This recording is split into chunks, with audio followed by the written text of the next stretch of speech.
Bridge, not long or wide, is a simple wooden structure that spans the narrow yet profound gap between past disappointments and future uncertainties. Let me introduce myself. I'm Lyle Jetterman, now 38, a man who previously only differed from others in that he was the husband of 36-year-old Gloria and the father of 12-year-old Robert and 8-year-old Anna. It's a pleasant family picture, albeit with a significant financial burden. To meet my duties as a husband and father, I worked at Countryman Realtor for 5 years before Gabriel Zilo bought the company from Bernie Schleifer. Real estate wasn't my first career choice, or even my desired one. I started my career after graduating from law school. At that time, I had been married to Gloria for 3 years, and she was pregnant when I graduated. The job market for young lawyers wasn't very promising, but Gloria's pregnancy gave me a strong incentive to find a job that could support my family. The initial job I secured was at a law firm specializing in representing banks during home loan closings. It wasn't the career I had envisioned, but it was employment. While I pursued my law degree, Gloria worked as a bank teller to support us both. Her earnings covered rent and necessities, while I worked part-time jobs to supplement our income.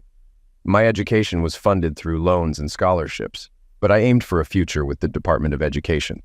Since Gloria became pregnant around my law school graduation, I accepted the job offer, marking the first of many compromises in married life. In those bygone days, banks extended loans to individual homebuyers for house purchases, a profession considered genteel for lawyers. I sat at the desk handling house flipping transactions on behalf of lending institutions. During mortgage closings, buyers paid the bank a commission of roughly $500 for my services. The law firm received this sum along with an additional $500 from the insurance company. Each successful closing meant earning a solid $1,000 when we sealed the deal. Naturally, the firm profited, and I received a small portion as my salary. It seems all good things must end, and honorable frugality gives way to insatiable greed. Shortly after my wife Gloria gave birth to our second child, the consolidation of small banks into larger ones, which were then absorbed by even bigger ones, reshaped the banking landscape. Retail loans became obsolete as banking transitioned into a wholesale trade, operating at an industrial scale. Each morning, I'd confront a stack of mortgage paperwork at work, slated for same-day closings. While profits likely soared, the frenetic pace of simultaneous house closings left me with an uneasy feeling about the sustainability of this model. Over my 7-year legal career, I didn't advance to partnership, but ascended to the esteemed status of a private contractor, earning $75 per closing. With 7 or 8 loans closed daily, 5, and sometimes 6 days a week, my income was respectable. However, I harbored doubts about the longevity of this arrangement, sensing an impending downturn. Bernard Schleifer, or Bernie as he preferred, approached me. Seeking a legally savvy individual, Bernie aimed to expand his company, Countryman Real Estate. With his main contract transitioning to the Sunbelt, Bernie eyed growth. His company held shares in the Scarlet Woods development, boasting 100 approved lots with plans for 400 more. Strategically located 2 miles from a tech park with 2,000 high-tech jobs on the horizon, Bernie, a builder-developer, excelled at securing financing for growth projects. However, he struggled to market to homeowners seeking upgrades or adjustable-rate mortgages. Strangely enough, when Bernie and I first met, everything clicked. I thrived on selling houses and paid close attention to details, especially when it came to managing the flurry of paperwork involved in transactions. Drawing from lessons learned from previous employers, I implemented profit center strategies, boosting Bernie's sales by leveraging partnerships with home insurance agents, movers, gardeners, and more. We swiftly evolved into a comprehensive agency with one goal: maximizing home sales and capitalizing on associated services. Bernie wasted no time in initiating construction projects, while I diligently managed day-to-day operations. He handled major deals, while I took care of smaller ones, earning a handsome salary as his trusted employee. Bernie foresaw the impending crisis. Bear Stearns served as a precursor, but the collapse of investment bank Lehman Brothers was the catalyst. Despite the looming catastrophe, Bernie remained optimistic, believing in real estate's inherent resilience. While the market plummeted, Bernie remained unfazed, confident in its eventual rebound. I focused on maximizing every opportunity, channeling profits into larger and more lucrative rural properties as part of Bernie's investment strategy. Bernie had only one concern. He felt like a significant figure in a small arena and desired to dive into the vast ocean. One evening, during drinks after work, he dropped the bombshell. "I've sold everything." "What?" "Take it easy. The new owner won't shake things up, at least not right away." Once again, Bernie proved correct. Upon meeting Gabe Zello, my initial impression was of his youthfulness. Not yet 30, he orchestrated Bernie's buyout. Taller and younger than me, Gabe possessed a striking, blonde-haired, Adonis-like appearance, embodying the epitome of a business prodigy superstar. Though I should have felt envy toward the young man, his charm and amiability made it difficult to be resentful. Working for him proved enjoyable as well. Approaching 50, Bernie was ambitious, yet fundamentally cautious. In contrast, Gabe thrived on transparency and risk-taking. He operated with everything laid bare for all to see, always pushing the boundaries. It became evident early on that his investment in a rural property had stretched his finances thin. Gabe leaned more toward financing than construction, and leaned more into management than salesmanship. He relished in quick profits, and when the real estate market rebounded, his wager on Countryman Real Estate clearly paid off. Meanwhile, Bernie headed to Florida, drawn to the allure of a large real estate venture. The night before his departure, I wished him luck. "Come with me, baby," he said. "No, I'm not a child anymore. I have a wife and 2 teenagers to support," I replied. "Okay, but someday you'll regret it." I hoped not, but I checked the job market. There's not much left of my old company. Stephen Pender, one of the junior partners, managed to weather the collapse. He was glad to hear from me, but offered only a third of my current earnings, so I worked diligently to ensure Countryman Real Estate stayed afloat. Overall, I was content working for Gabe, as we called him. He treated me well and allowed me to manage the office day to day. Did I have any doubts about him? Yes, but my only grievance with the boss was minor. Bernie never hosted a formal Christmas party, but Gabe took it to the opposite extreme. He rented one of the finest vacation spots in Saratoga, albeit during the off-season, for a hefty sum. The next party, held on the first Saturday in December, was for staff, contractors, bankers, and realtors. It was a lavish affair with a large guest list. Gabe spared no expense. Well, it was his money, and perhaps there was a legitimate business rationale behind it all. My discontent began around midnight and intensified throughout the night. You see, I arrived with the most attractive woman in the venue on my arm. I married Gloria right after college when we were both barely 22. While I was in law school, she worked a dead-end job to support us. I'll always be grateful to her for that, but she became pregnant by stopping birth control while I studied for the bar exam. In hindsight, the pregnancy may have been for the best. We've been good parents then and still are now. While I struggled with renting houses, Gloria raised our kids and worked nights to earn her doctorate in child psychology. When our youngest child started school, Gloria returned to work, landing a job at the State Department. She also embarked on what I now call her running career.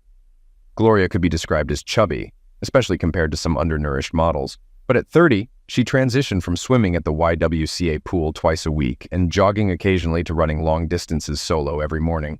She started waking early to trek 5 miles cross-country. Each evening, she dedicated half an hour to sprinting.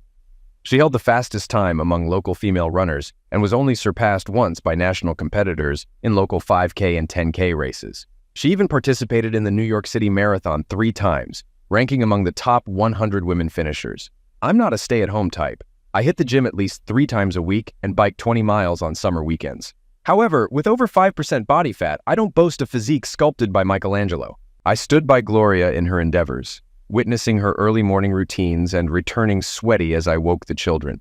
I felt proud of my wife, so when I entered the Christmas party with this tall, dark-haired beauty on my arm, conversations hushed and heads turned to behold the striking Gloria. Standing just over 6 feet tall in her 3-inch heels, she matched my height perfectly. Her raven locks cascaded over her shoulders, shimmering in the ballroom lamplight that evening. Despite her efforts to attend the party, Gloria wore a new form-fitting black dress. The scallop-trimmed attire hinted at her cleavage and was daringly short, showcasing her fabulously long runner's legs. This dress accentuated her flat stomach and sculpted rear, drawing admiring gazes. No longer a chubby girl, my wife exuded confidence as a remarkable woman. In Gabe's arms, she wasted no time in greeting us and joining him for a dance. Although I couldn't deny they made a lovely couple, his attentiveness seemed to border on inappropriate. Shortly before midnight, he approached her and kissed her passionately beneath the mistletoe. While I wasn't jealous, yes, my wife was attractive, but I trusted her. We had weathered many hardships together, From years of law school to raising children and paying off school loans, we had overcome illness and feticide. I felt sorry for couples who hadn't faced such trials together. It's adversity that strengthens a marriage. Gloria and I had faced everything together and remained deeply in love. As Gloria reveled in the attention while drinking, I dismissed it all as the result of the festive atmosphere. I escorted my wife home, and we didn't discuss the incident further. It was just an effect of too much hard drinks, I reassured myself. 6 months later, Memorial Day weekend rolled around, marking the halfway point of the year, which had been favorable for the real estate sector with a notable increase in clients. The final week of May experienced record-breaking heat, setting the hottest temperatures in the past decade. The company's operating account brimmed with cash from home sales, scheduled for deposit on the first business day of June. We planned to review the checks and electronically pay the banks when the office reopened after the 3-day weekend. "Are you joining us for the weekend camping trip?" Gabe inquired. He had rented a mountain cabin in the Adirondacks for Memorial Day weekend and had been talking about it incessantly for weeks. Though his invitation extended to Gloria and me, I was hesitant. "I'm not sure what Gloria's plans are," I replied, attempting to decline politely. "Oh, she's coming. She's looking forward to it," Gabe insisted confidently. I regarded him with uncertainty. "We discussed it on the phone," he added hastily. Why did I doubt him? Nevertheless, after he departed, I called Gloria, and indeed, she was enthusiastic about the trip. Reflecting on it now, I realized that this was the pivotal moment to avert disaster, but I failed to recognize it. I loved Gloria deeply and trusted her implicitly. According to MapQuest, the journey to Gabe's house would be challenging. I traded my Honda Accord for a 4-wheel drive SUV at the rental place. The last 20 miles of the route were along mountain roads, with the final 3 miles on dirt tracks. Having visited the Adirondack Mountains before, I knew firsthand their rugged nature. Gabe's residence lay southwest of Saranac Lake, and the journey took nearly 4 hours. The GPS guided us for the last 5 miles, leading us off the beltway onto the final 2 miles of semi-paved road that terminated at a sturdy wooden bridge. Though narrow, the recently renovated bridge spanned a ravine. While not excessively wide, the gap was deep, characteristic of the terrain typical of the Adirondack Mountains. It's such challenging terrain that preserves their untamed wilderness. I traversed the bridge cautiously, contemplating if there might be another route available. Despite the absence of an alternate exit on the GPS map, I felt like a mouse ensnared in a trap, wondering if there might be a lurking carnivore nearby. 3 miles along a rugged dirt road, we arrived at a 2-story house nestled on a clearing on the mountainside, roughly 1,000 feet below the summit. A dozen Adirondack peaks loomed to the north, providing a picturesque backdrop to this remote location where what appeared to be a rustic cabin had been erected. I parked the SUV in a meticulously maintained parking lot adjacent to 3 similarly upscale vehicles. Everything appeared pristine and meticulously tended to. The cabin itself exemplified the modern log-building aesthetic that evoked rustic charm while boasting contemporary comforts. Adorned in a fusion of modern and traditional paneling, it exuded the ambiance of a 19th century mountain retreat, albeit with modern conveniences. It was evident that Gabe had spared no expense to create this illusion. I had little doubt about his intended audience for such ostentation, and it certainly wasn't me. We were welcomed on the expansive porch adorned with Adirondack chairs and rustic decor by a group of 6 individuals. Among them were 3 young men, Gabe and 2 of his college acquaintances. Ken Lewis, the shortest among them at about 5'10", possessed a muscular physique akin to a weightlifter, nearing his 30s. Though starting to bald like Gabe, Ken's rugged features were accentuated by his muscular frame visible beneath his tight t-shirt and shorts. The second college friend, Glenn Sachs, stood at roughly 6 feet tall, slender with curly blonde hair. He appeared more aesthetically pleasing than Ken, his arms wrapped around a blonde woman introduced as Sharon. Sharon exuded beauty with her voluptuous figure and ample bust, likely in her 30s, possibly older, and noticeably 8 to 10 years Glenn's senior. Standing beside Ken was Robin, a slightly younger woman clearly accompanying him. She possessed a bubbly demeanor, short stature, and a well-endowed physique, with bosom seemingly disproportionate to her petite frame. The final member of the group stood tall with flowing brown hair. She was Paula Henry, one of those individuals often described as beautiful, possessing attractive, yet sharply defined, not entirely feminine features. Her demeanor suggested intelligence. a trait acknowledged by herself and others. Clearly the youngest among the women, she was a schoolmate of the boys. Despite the warm and overly enthusiastic welcome we received, there was an air of peculiarity. Gabe specifically greeted my wife with enthusiasm, while I received a more perfunctory acknowledgement. Meanwhile, his friend Paula regarded me with a scrutinizing gaze, akin to one observing a laboratory specimen before dissection. Dinner arrangements were swiftly made, prompting us to hastily stow our belongings in our designated second-floor bedroom adjacent to Gabe's master suite. Seated in the expansive great hall, serving as a combined living room, dining area, and game room, we indulged in gourmet microwave meals around the grand oak table. Though the food was delectable, it was evident that it came with considerable expense and minimal effort. Wine flowed generously, and I monitored my intake, mindful of my host's persistent attempts to replenish our glasses. Post-dinner, the group congregated around the gas fireplace on the terrace, where potent drinks and herb made an appearance, setting the tone for a weekend characterized by revelry and mild use. As I navigated through the situation with careful inquiry and astute observation, what initially seemed like a typical holiday weekend with my boss, his friends, and their partners took on a more intricate undertone. It soon became apparent that Robin had a fiancé elsewhere, while Sharon was married with 2 children and a husband waiting at home. Infidelity was treated with casual disregard and even humor. Paula remained fixated on me, seemingly detached from the group. Although she appeared to be aligned with Gabe, she showed no offense at his overt flirtation with my wife. Throughout the night, Gabe positioned himself mostly between Gloria and Paula, directing most of his conversation towards Gloria. My attempts to engage Paula were met with polite but distant interest, signaling me to refrain from further interaction. As midnight approached, the guests, still in high spirits, seemed prepared to retire for the night. Yet an unspoken anticipation lingered. Suddenly, Gabe addressed me, acknowledging my probable fatigue from the lengthy drive. "Are you ready for bed, Lyle?" Gloria suggested, to which I jokingly insisted on another drink, offering it to Gabe.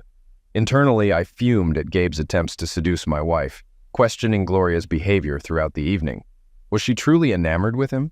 It was a night of waiting, but ultimately I emerged victorious. Returning to our designated room, Gloria entered the shower alone, and I refrained from joining her, recognizing the futility. Upon her exit, she sat undressed on the edge of the bed, inviting me to join her. "I want to enjoy this weekend," she expressed, reflecting on our challenging past and acknowledging my unwavering support. "You've been an exceptional partner and parent, sacrificing for my education and nurturing our family. Your dedication has not gone unnoticed. I'm proud to be your wife." I woke to the morning sunlight flooding through the open blinds of the spacious bedroom window. Typically, Gloria rose much earlier than I did for my morning jog, but last night's indulgence in hard drinks and bang had its effects. Rising from bed, I drew the curtains shut and made my way to the compact bathroom with a shower. Despite its size, the bathroom boasted ample amenities. After showering and shaving, I headed downstairs before the others had stirred, opting to explore the surroundings while the house was still quiet. Moving from the main room to a patio featuring a fire pit and built-in outdoor BBQ, I then ventured onto a raised terrace housing a small pool and sauna.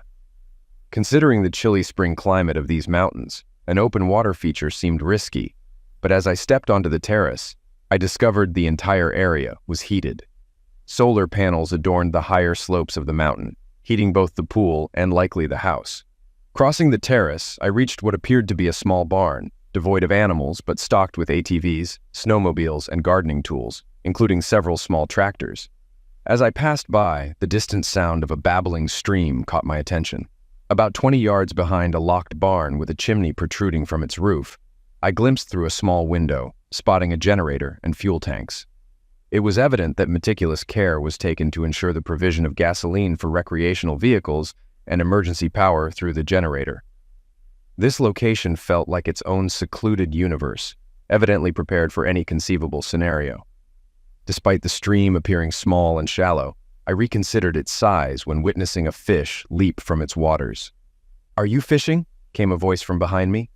Turning, I found Paula standing there. "Not today, but I used to when I had more free time. Seems like this weekend might offer you that chance." "Are you into fishing?" I inquired. "No, like you, I lack the time." "Perhaps we could have breakfast and then take a hike up the mountain. It'd be a shame to come all this way and not reach the summit," she suggested. Paula prepared coffee in the stainless steel maker while the kitchen pantry held microwave-ready breakfast options. Opting for instant oatmeal, I noticed none of the others had yet stirred. They'd likely sleep in. "How about that hike?" she proposed, smiling. With Paula evidently knowing the trail's beginning, she led us straight to it. Initially, the summit didn't seem too far, but an hour later, it felt as distant as when we began. "Are you sure about reaching the top?" I questioned. "Why quit now, old man?" she teased. "I'm just thinking about what the others will say when they find us missing." "Don't worry, I doubt they'll mind." Finally reaching the summit, the sun positioned nearly overhead indicated noon was nearing. The mountain's peak was somewhat underwhelming, with a flat area bordered by rounded edges. 2 weathered wooden benches faced east, offering views of the gatehouse and several distant peaks to the south and east. Though the fog obscured distant vistas, the air felt crisp and pure. Seating herself, Paula appeared content to soak in the view. "Mind if I join you?" she asked. "I'd like to rest before heading back down." "No, the old man could use a rest," I responded, prompting a smile from me. "So Glenn is a broker, Ken is a banker, and Gabe is a developer. But despite talking all night, I never found out what you do," I remarked, eyeing her thoughtfully. She seemed to weigh the question, assessing the potential consequences. "I'm an inspector. I work for the government. It's a low-paying and rather dull job," she divulged. "Have you inspected anyone we know?" I inquired. "Not recently. Back in college, it felt like I was always bailing them out, covering for them with angry girlfriends or providing cheat sheets for exams. They were always on the edge. That's what makes them who they are. Extraordinary young people," she explained. "So, is this your job now? Covering for them? What's the point of closing the barn door after the horse is bolted? It won't help you retrieve your horse. Rules just hold things back. It's better if smart people rise to the top and the rest step aside. Ultimately, everyone benefits according to their own merits," I mused. "What about your role this weekend? You didn't attend the party last night," I pointed out. She fell silent, caught off guard by the question. I rose and moved to where I could see the road leading down the mountain. There was only one way out. The way out. Turning back to Paula, I scrutinized her. Had she considered this?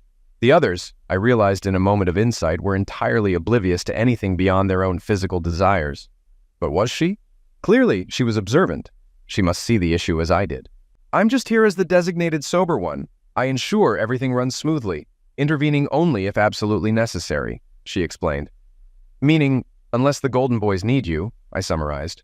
"I wouldn't put it like that, but I certainly prioritize what's best for them, for everyone, in the long run," she clarified. "Shall we head downstairs?" I suggested. "What's the rush?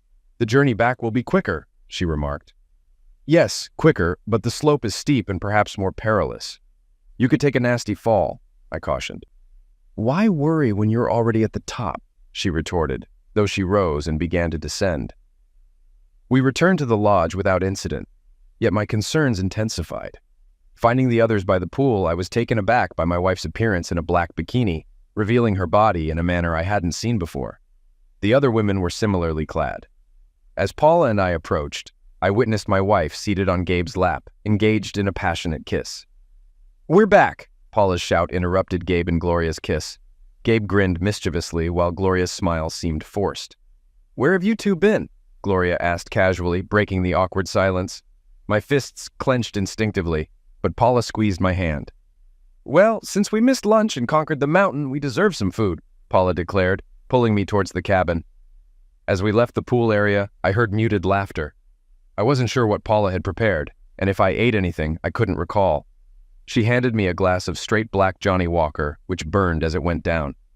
"Think before you act," she advised. "It's just one weekend in a good marriage, and you need to consider your family." Returning to the pool, the couples were already settled in the jacuzzi, laughing and giggling. My wife remained seated on Gabe's lap. I couldn't see their hands underwater, but I assumed they were occupied. A joint was passed around, and it was evident that everyone was intoxicated. Paula positioned herself where she could keep an eye on things, placing herself between the jacuzzi and me. I pretended to drink more before discreetly walking away. Out of sight, I poured out the contents of my glass. It was a strange mix of jealousy and pride. I was proud of my wife's transformation from the chubby girl I married to the beautiful, athletic woman she had become, rightfully desired by others. I took pride in the fact that men longed to be in her loving, strong arms. But what about her inner self as she sculpted her physique? Seeing her with Gabe had an oddly alluring quality. I could picture their flawless bodies entwined physically, a nightmarish yet exhilarating image. I strolled around the lodge grounds, observing its operations, passing time while dreading the direction things seemed to be heading, realizing that ultimately I might need to take control of my options. Entering our bedroom, I made a deliberate attempt to sleep. As I lay there, trying to quiet my mind, the question of why my wife was flirting and kissing another man lingered. We had weathered many hardships together, from our early struggles with poverty to our children's illnesses and the constant financial strain of living on a middle-class income. We were finally starting to climb towards stability. Our children had reached an age of independence, my wife had a modest but steady career, and I was earning a good income after years of financial struggle. Our debts were manageable and our future looked promising. So why risk it all for someone as shallow and empty as Gabe Zillow? Behind his charm and boldness, there was nothing substantial. Strip away the flashy exterior and there was emptiness. Gabe had never designed a site plan, built or sold a home. He was the figurehead of a business run by others, a wealthy individual with no real substance, a prodigy whose only asset was his image. What was Gloria thinking? She claimed she just wanted to have fun this weekend. Was this her idea of fun? And how would it end? I must have fallen asleep because when I descended the stairs, they had already gathered in the main room. Lunch had passed, but the drinks were still flowing and joints were being passed around. Gloria was back in Gabe's lap, and there was no denying they had kissed.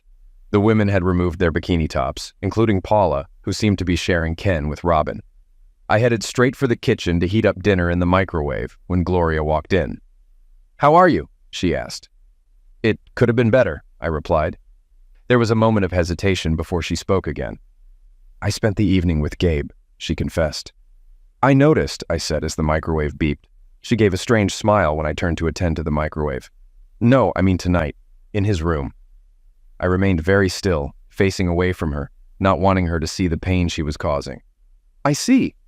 But what about our 16 years of marriage?" I questioned. "That's why I can do this. It's only for the weekend. Next week I'll be all yours again," she assured. "And Gabe won't mind?" I retorted. She hugged me from behind, burying her head against my back. "Gabe likes you. He thinks you two are going somewhere. It's just a fling. A little fun for the weekend, okay?" she asked, her words punctuated by hugs. "Can I choose?" I inquired. "Not really. It's decided. I'm just letting you know," she replied. She released me and I heard her leave the kitchen. I walked to where the kitchen opened into the main room. They were already heading up the stairs. Gabe glanced back, smiling and giving me a thumbs up as if we were on the same page. He whispered something to Gloria, who turned around, waved, and smiled at me. I returned to the kitchen, feeling as though everything we had been through together meant nothing. My wife had left me and humiliated me. I discarded the food from the microwave and made coffee instead. It was going to be a long night. As the water started to boil, I heard footsteps entering the kitchen. I turned to find Paula observing me. "I didn't expect there to be caffeine.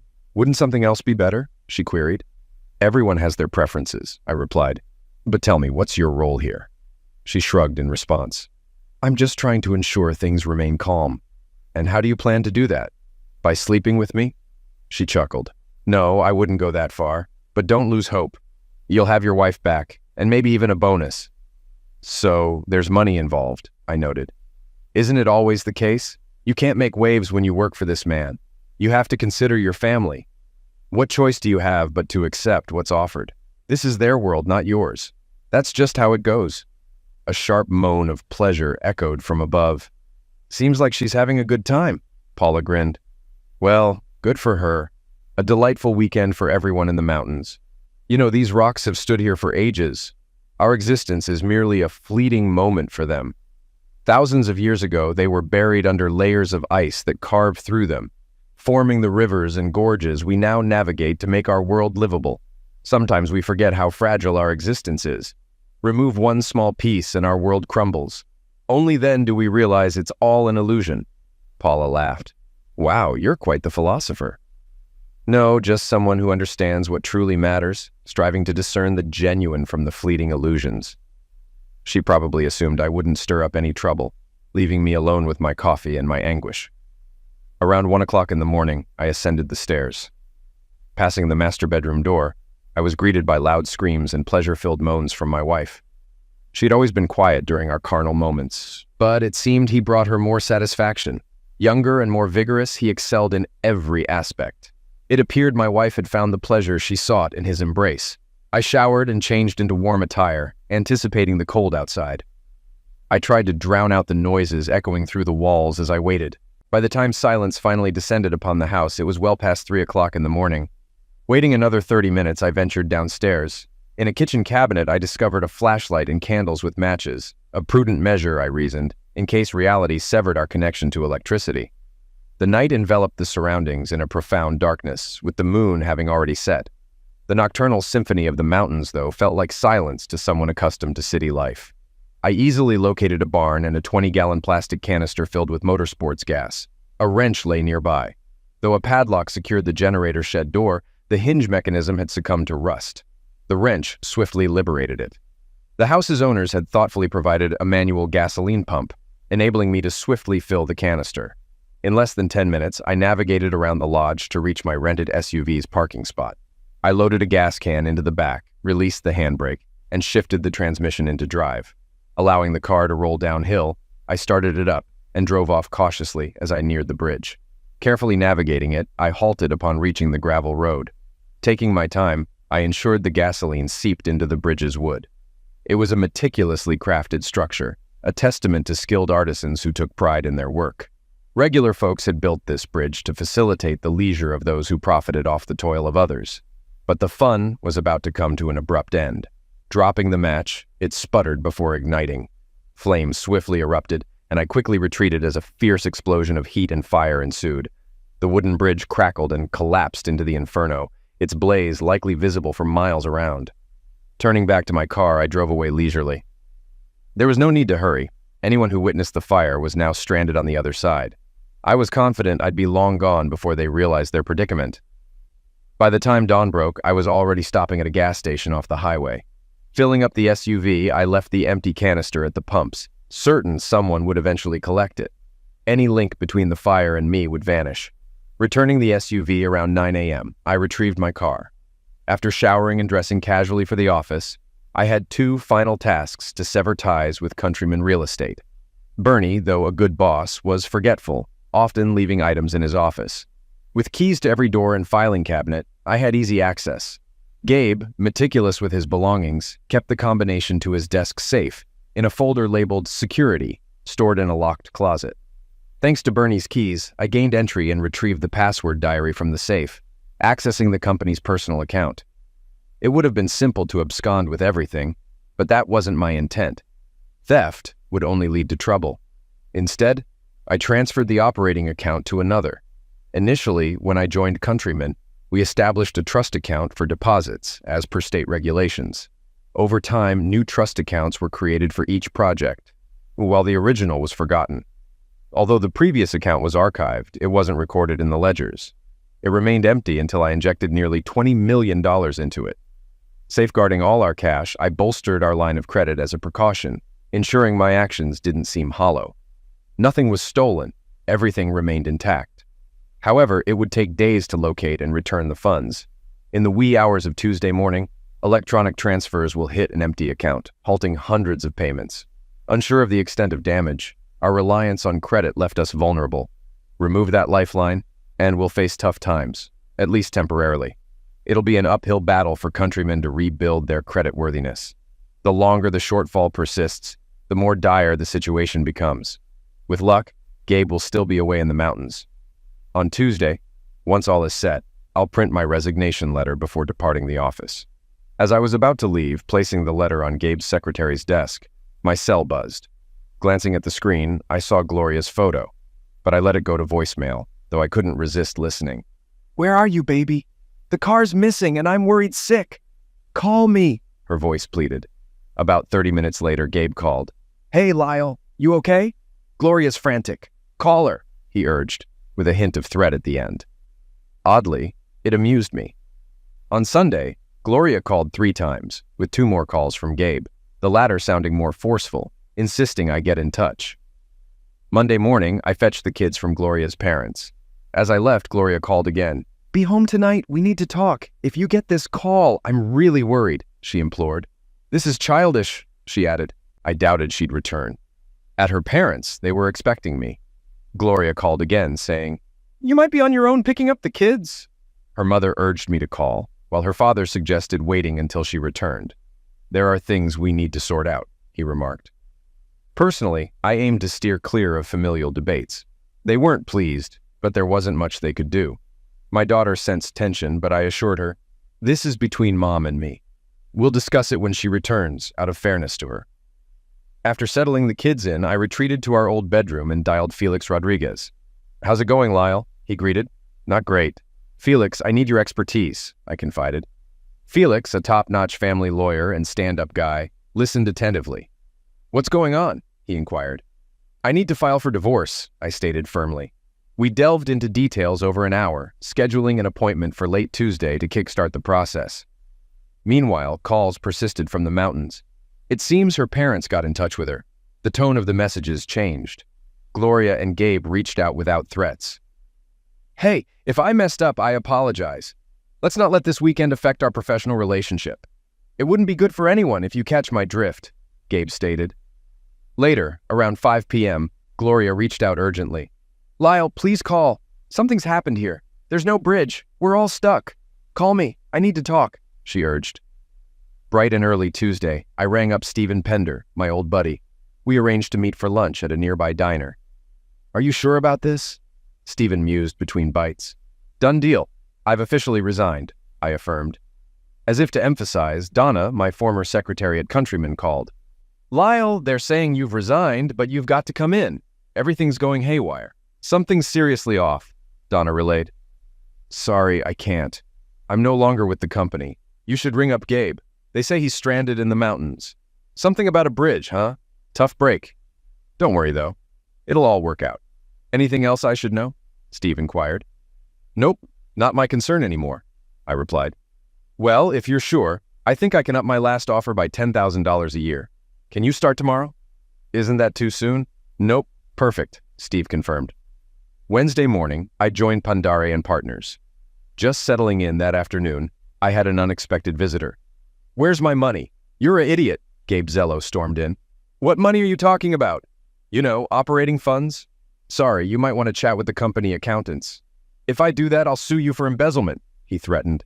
I just smirked. He found his way down that mountain. But where are the operational funds? You think you're some hotshot lawyer, but you're just an idiot who can't satisfy his wife. She really enjoyed her time with me, and I'll keep her happy whenever I feel like it. He spat, then stormed off. The next day, the police called me to the station for questioning. Sorry, I've just started a new job. My time's tight, but I can respond to your questions in writing and call you back, I offered. The officer tried to explain they don't usually do that, but I insisted, citing my profession. After some back and forth, he hung up.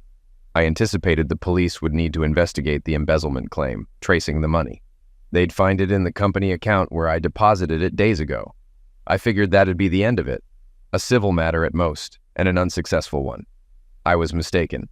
It took them a fortnight to track down the missing funds. By then, Countryman was in dire straits. Its credit had been completely cut off by the banks, necessitating an infusion of new capital to reopen it. Gloria arrived late Friday evening with both our trip suitcases. Her key no longer worked due to my changing the locks. I met her at the door. Please, Lyle, let me in. Think about the children if not for me, she pleaded. No, you don't live here anymore. I parked your car on the street. I assume you still have the keys, I replied. Do you hate me that much? Yes, I affirmed, closing the door.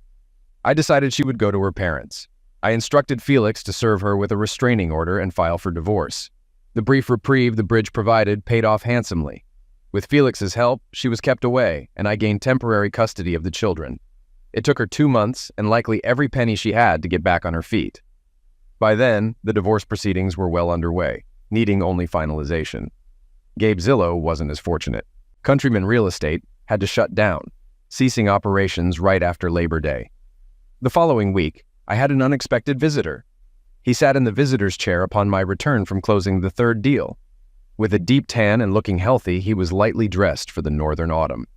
Bernie, how's it going? I greeted. I'm doing all right, he replied, scanning my modest office. What brings you to the cold north? I inquired, sensing this was no casual visit. Well, here's the thing. Florida's swarming with sharks, and most of them aren't in the water. I figured I'd stick to what I know, he explained. I'm glad to see you back, I said, uncertain of his intentions. Bernie read my expression. I took a hit down there, starting over, but it seems I got lucky. This company I own seems affordable, he revealed, a smile appearing. We exchanged knowing smiles. So what's on your mind, old pirate? I asked. Well, here's the deal. I need a partner. At my age, bankers doubt any venture I start will last, and, well, you and I make a good team. What do you say? He proposed. I have very little money. You've probably heard about my impending divorce, I mentioned. Yes, I have, he acknowledged, hinting at the spreading gossip. Let's go with 10%, he offered. 50? Let's be reasonable. You said you're strapped for cash, but I'll settle for 45%, I countered. Look, 25% is fair, but it's not enough. How about 40% and an option to buy another 10% in 10 years, he negotiated. All right, let's hope I live to see it, I quipped, knowing he'd likely outlast me. Bernie and I were back in business. We acquired every lot owned by Countryman at a discount using the same bank's funds. I anticipated challenges, but our business quickly thrived, constructing and selling homes. Life progressed as usual, as did my divorce proceedings. It largely centered on custody and visitation. Ultimately, we devised a complex joint custody and visitation arrangement. That's why I returned to a dark, empty house on Christmas Eve. Gloria had taken the children for Christmas, though I was supposed to have them. Given that Christmas fell on a Sunday, they had to return to her on Monday, her day off. The kids struggled with this routine. Approaching the house, I spotted a figure on the steps, sheltered from the cold and the light snowfall. I was beside her before recognizing my ex-wife. Gloria, what are you doing here? I inquired. She didn't seem well. Thinner than before, her eyes appeared vacant and indifferent. It was evident she had recently cried. I want to go home, she whimpered. Where are the children? I asked, sidestepping her request. With my parents. They want to come home too. We want to be a family again in our little house. What you did to us is unfair. I didn't do anything like that. Well, yes, that's true. I made a mistake, okay? It was a bad and hurtful mistake, but it was just one mistake. You're the one who tore our family apart, she accused, her voice tinged with anger. Making a conscious effort to regain composure, she said, I promised myself I wouldn't lose my temper, but you need to understand, I struggle with anger because of this. You have anger issues? I was surprised. Don't act innocent, that's not who you are. Were you just ahead of the game? I'm not naive, Lyle. You were never a saint. I know I hurt you, but it was never intentional. Do you honestly expect me to believe that sleeping with another man right in front of me wouldn't hurt? I replied. She turned away, clearly wounded by my words. I watched as she wiped her eyes, her back now facing me. It was evident she was crying. I was always the overweight one, the last choice on the dance floor. I had to settle for whoever showed interest. I was a good girl, enduring countless insults. I waited all through high school and most of college for the right person. When I met you, I thought I had found him. I was a maid when we got married. I didn't make a fuss about it, but I assumed you knew. You weren't a prince then, and you certainly aren't now. You were just an ordinary guy, but I loved you with all my heart. Yes, you were a bit sharper and more ambitious than the rest. But we were always struggling financially. I learned to adjust my expectations because of my love for you. It pained me to witness your constant struggles. Then Gabriel entered the picture, and suddenly everything seemed to improve. He possessed all the qualities a woman desires in a man. This time the prince had his eyes on me. It was incredibly flattering. After the Christmas party, he kept reaching out to me. It wasn't serious, just harmless flirting. You know, attractive women often receive attention like that. I've been approached before, but never by someone from the beautiful and powerful elite. He spoke highly of you and expressed how fortunate I am to have such an amazing boyfriend like you. I bet he was just enamored with me, I remarked. Exactly. He mentioned how hard you work and how he wants to reward you. I understood his implications. If I played nice with him, he would take care of you. I suppose I let him convince me that you would benefit if I gave in to him. And it's true. There was a part of me that desired him. It felt like there was this irrational urge guiding me toward him. I was torn between hoping something would happen over the weekend and fearing it. But once we arrived, my resistance began to fade. I turned to you and confessed. What? Are you serious? You told me you were considering sleeping with him. Okay. I didn't say it outright. But you knew what was going on and you didn't object, she said, turning to me. Tears streamed down her cheeks, dripping from her chin, and her nose was running. I trusted you. We've spent 16 years together. How could you betray me like this? I lamented. But that's the crux of it. We loved each other. It was merely a fleeting affair. It pales in comparison to what we shared before and what lies ahead. Are you so deluded to think that, after hearing your cries of pleasure for him, we can salvage anything meaningful? Oh, for heaven's sake, you can't be that naive. It was all a facade. I aimed to please him. I put on quite a performance. Individuals like him demand and anticipate such theatrics. That's not how I behave in bed, and after 16 years of closeness with me, you should know that. All I know is what you did, how you degraded me. You chose the golden boy over me, the cad who offers nothing and takes everything. Powerful, isn't it? So, where is he now? What happened when the crisis hit? I'll tell you everything. He folded under pressure. We live in a society that perpetuates the dominance of the few over the many, based on the myth of some hidden brilliance they possess. Explain to me, how did this genius manage to descend the mountain so swiftly? He called for a helicopter. By then, he suspected that you had tampered with the business. It was glaringly obvious that you had sabotaged the bridge. He thought you embezzled his funds. The others began to panic. Paula insisted that this couldn't be true, that it couldn't happen like that. When the helicopter arrived, there was only space for Gabe. The rest resigned. I believe the National Guard eventually erected a temporary bridge to rescue us. Sharon and I reconciled. By then, her husband had already discovered the truth. She faced consequences just like me. Poor Robin's fiancé called off the engagement. Glenn and Ken encountered trouble, but I think they managed to resolve it with Paula's assistance. It seems it was only Gabe and us, regular folks, who truly bore the brunt of it all. But wasn't the pain sufficient? She asked, peering at me with hope. Gloria's words held a lot of truth. I wasn't entirely blameless. I toiled for Gabe, yet unlike the rest of the world, I never aligned myself with him. I knew the truth, but refused to acknowledge it to myself. I can't overlook how it transpired. They were nothing but empty promises. If scrutinized closely, one could discern a trap. But no one looked. Illusion proved more enticing than reality. We weathered through tough times, and they passed with time. What you and Gabe stripped from me was the sanctuary of my home. I'll never regain it, because those scoundrels demonstrated that what I believed in was a mirage. You and I were an illusion. With that said, I rose and made for the door of the dim, vacant house. She persisted. Answer me this, she implored. Would you prefer solitude without me, or would you rather be with me and our children around the Christmas tree tonight? I gazed at her. It would be effortless to embrace her, cherish her, bring the children back to sleep in their own beds on Christmas Eve, and pretend that what occurred never did. But all I could muster was, that's a valid question. But I lack an answer. With those words, we turned away from each other. The past cannot be altered. We must forge ahead for our future.